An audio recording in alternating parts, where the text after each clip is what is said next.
कानपुर में शिक्षा के नाम पर चल रहा था बड़ा फर्जीवाड़ा। पुलिस ने गिरोह की आकड़ को निकाल डाला। एक दो नहीं 9 राज्यों तक फैला था जाल।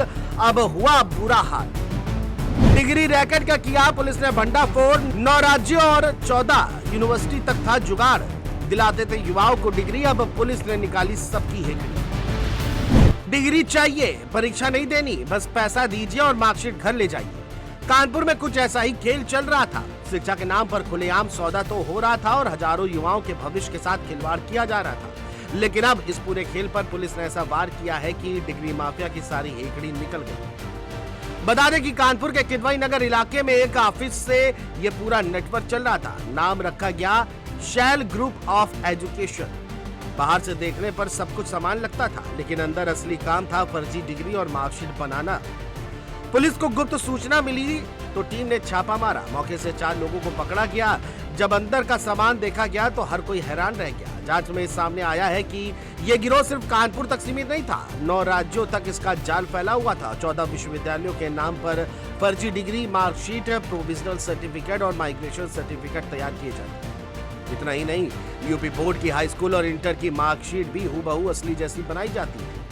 नकली मोहर, फर्जी रजिस्ट्रेशन नंबर और खास प्रिंटिंग तकनीक का इस्तेमाल होता था, जिससे पहचान करना मुश्किल हो जाता था। पुलिस को सैकड़ों फर्जी दस्तावेज मिले हैं। करीब 80 फर्जी माइग्रेशन सर्टिफिकेट जारी करने की बात भी सामने आई है। शुरुआती जांच में अंदाजा लगाया जा रहा है कि हजारों डिग्रियां इस नेटवर्क के जरिए बेची गई। कुछ सूत्रों के मुताबिक 9000 तक फर्जी दस्तावेज तैयार किए गए हो सकते हैं। हालांकि पुलिस अभी इसकी पुष्टि पूरी तरह से नहीं कर रही है। 14 यूनिवर्सिटीज जो देश के विभिन्न राज्यों में जो कुछ यूनिवर्सिटीज हैं जिनसे इनके संपर्क थे, 14 यूनिवर्सिटियों के इन पे प्रपत्र प्राप्त हुए हैं।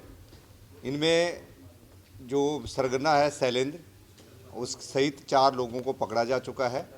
5 लोगों को पकड़ा जाना बाकी है और इनके पास से 900 से ज़्यादा मार्कशीट, सर्टिफिकेट और माइग्रेशन सर्टिफिकेट, प्रोविजनल सर्टिफिकेट बरामद हुए हैं।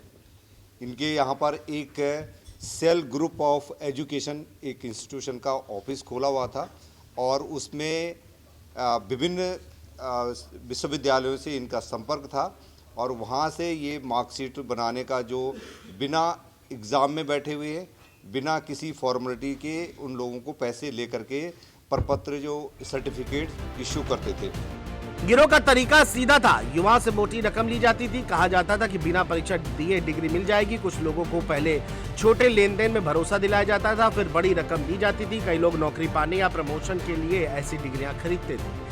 यानी ये सिर्फ कागज का खेल नहीं था, बल्कि पूरे सिस्टम के साथ धोखा था। खबरों की माने तो पूछताछ में ये भी सामने आया है कि उत्तर प्रदेश के अलावा दूसरे राज्यों के कुछ लोगों से भी संपर्क था। पुलिस अब उन सभी की सूची बना रही है जिन्होंने ये फर्जी डिग्रियां ली हैं। आगे और गिरफ्तारियां हो सकती हैं। केस दर्ज कर लिया गया है और पूरे नेटवर्क की कड़ी जोड़ने की कोशिश चल रही है। सबसे बड़ा सवाल ये है कि इतने बड़े स्तर पर ये काम कैसे चलता रहा? क्या किसी को भनक नहीं लगी? क्या सिस्टम में कहीं ना कहीं कमजोरी है? पुलिस का कहना है कि अब डिजिटल वेरिफिकेशन सिस्टम को और मजबूत करने की जरूरत है, ताकि इस तरह के रैकेट दोबारा सिर न उठा सके। ये मामला सिर्फ कानपुर का नहीं है, ये उन हजारों युवाओं को भरोसे का मामला है जो मेहनत से पढ़ाई करते हैं। जब कोई बिना पढ़े लिखे पैसे देकर डिग्री ले लेता है तो असली मेहनती छात्र के साथ अन्याय होता है। डिग्री बेचने वाले अब सलाखों के पीछे है और जांच जारी है। आने वाले दिनों में और बड़े खुलासे हो सकते हैं। कानपुर पुलिस को एक बड़ी सफलता मिली है। देश भर के विद्यालयों से फर्जी डिग्री और मार्कशीट तैयार करने वाले गिरोह का भंडाफोड़ किया है। पुलिस ने मास्टरमाइंड समेत 4 आरोपियों को गिरफ्तार किया है। पुलिस ने इन आरोपियों के पास से फर्जी डिग्रियां और मोहरें बरामद की हैं। पुलिस अब इसके नेटवर्क में जांच करेगी और पता लगाएगी कि आखिरकार ये नेटवर्क कब से चल रहा था और इस नेटवर्क में और कितने लोग शामिल हैं। वीडियो जर्नलिस्ट विक्रम के साथ दीपक यादव, जेएमडी न्यूज, कानपुर।